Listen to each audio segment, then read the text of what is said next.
আল কোরআনের সাথে রমজান মাসের সম্পর্ক অত্যন্ত গভীর। কোরআন ও রমজান যেন এক বিনতের দুটো ফোঁটা ফুল, যা একত্রই ফুটেছে। রমজান মাস আসলেই প্রত্যেক মুমিনের অন্তরে কোরআন নাজিলের ইতিহাস জাগ্রত হয়। কোরআন জানা, কোরআন বোঝার জন্য রমজান মাসই হচ্ছে সবচেয়ে বড় মৌসুম বা সিজন। রাসূল সাল্লাল্লাহু আলাইহি ওয়াসাল্লাম এ মাসে পবিত্র কোরআন বেশি বেশি করে অধ্যয়ন করতেন, জিবরিল আলাইহিস সালামকে শোনাতেন এবং জিবরিলও রাসূল সাল্লাল্লাহু আলাইহি ওয়াসাল্লামকে শোনাতেন। তাই আমাদের পরিবার, সমাজ, রাষ্ট্র ব্যবস্থাকে সুন্দর করার জন্য রাসূল সাল্লাল্লাহু আলাইহি ওয়াসাল্লামের নির্দেশিত পন্থায় কোরআনকে গভীরভাবে অধ্যয়ন করা উচিত। কোরআন পরকালে অধ্যয়নকারীর জন্য সুপারিশ করে বলবে, হে আল্লাহ, আমি তাকে রাত্রিকালে নিদ্রা মগ্ন হতে বাধা দান করেছি, কাজেই তার জন্য আমার সুপারিশ কবুল করুন। অতঃপর কোরআনের সুপারিশ আল্লাহ রাব্বুল আলামিন কবুল করে নেবেন। সূরাতুল বাকারায় 185 নং আয়াতে আল্লাহ রাব্বুল আলামিন বলছেন, শাহরু রমাদানাল্লাযী উনজিলা ফীহিল কুরআন হুদাল লিন-নাসি ওয়া বায়িনাতিন মিনাল হুদা ওয়াল ফুরকান। রমজান এমন একটি মাস যাতে নাজিল করা হয়েছে পবিত্র আল কোরআন, যা মানুষের জন্য হেদায়েত এবং সত্য পথ যাত্রীদের জন্য সুস্পষ্ট পথ নির্দেশ আর হক বাতিলের মধ্যে পার্থক্যকারী দলিল। রমজান মাসে লাইলাতুল কদরে আল্লাহ তাআলা লৌহে মাহফুজ থেকে প্রথম আকাশে কোরআন নাজিল করেছেন। এরপর সেখান থেকে দীর্ঘ 23 বছর ধরে হযরত জিবরিল আলাইহিস সালাম এর মাধ্যমে নবী করিম সাল্লাল্লাহু আলাইহি ওয়াসাল্লামের উপর অবতীর্ণ করা হয়েছে।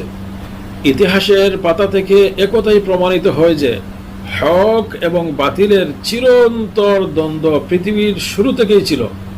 আল্লাহ রাব্বুল আলামিন পৃথিবীতে হক প্রতিষ্ঠার জন্য যুগে যুগে অগণিত নবী রাসূলের মাধ্যমে আসমানি কিতাব প্রেরণ করেছেন।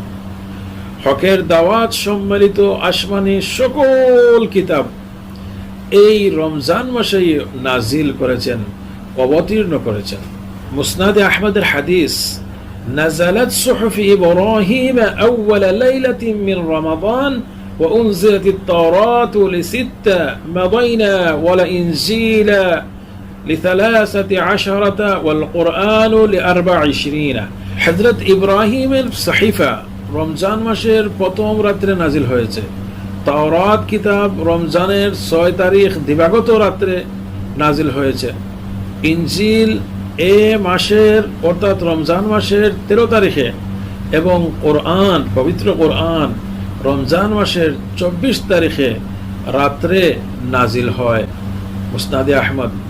এ হাদিস থেকে আমরা বুঝতে পারলাম বিশ্ব মানবতার মুক্তির সনদ, শান্তির পয়গাম অবতীর্ণের সাথে রমজান মাসের এক বিশেষ সম্পর্ক রয়েছে। হযরত কাতাদা বর্ণিত রওয়ায়াতে রাসূল সাল্লাল্লাহু আলাইহি ওয়াসাল্লাম বলেন, হযরত ইব্রাহিমের সহিফা সমূহ রমজান মাসের 1 তারিখে, তাওরাত কিতাব রমজানের 6 তারিখে, জবুর 12 তারিখে, ইনজিল এ মাসের 18 তারিখে এবং কোরআন পবিত্র কোরআন রমজানের 24 তারিখ অতিবাহিত হওয়ার পর 25 রাত্রিতে অবতীর্ণ হয়েছে। এ হাদিস থেকে আমরা বুঝতে পারলাম বিশ্ব মানবতার জন্য রাসূল পাক সাল্লাল্লাহু আলাইহি ওয়াসাল্লাম যে হেদায়েত নিয়ে এসেছেন তা হচ্ছে হক এবং বাতিলের মধ্যে সুস্পষ্ট পার্থক্য নির্ণয়কারী আল কোরআন।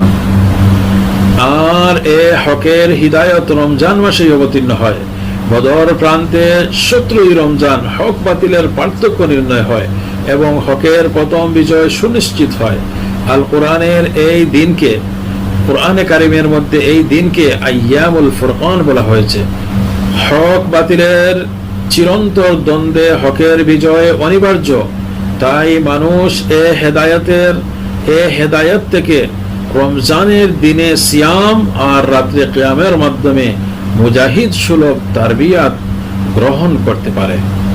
নাসাইর হাদিস, ওয়াতুগলাকু ফাইহি আবওয়াবুল জাহিম ওয়াতুগলাকু ফিহি মাদুশ শাইতানি লিল্লাহি ফিহি লাইলাতুন খায়রুম মিন আলফি শাহর মান হারুমা খায়রাহা ফাকাদ হারুম।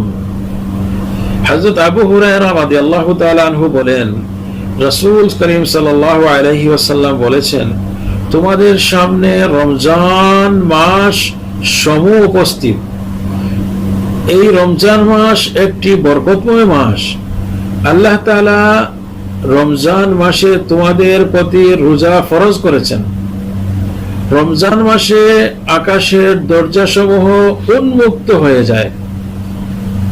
নবীজি বললেন, জাহান্নামের দরজাসমূহ বন্ধ করে দেওয়া হয় এবং বড় বড় শয়তানগুলো আটক করে রাখা হয়।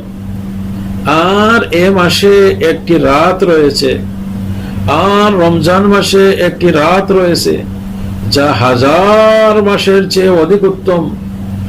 যেই ব্যক্তি এ রাত্রের মহা কল্যাণ লাভ করা থেকে বঞ্চিত থাকলো, সে সত্যিই বঞ্চিত ব্যক্তি।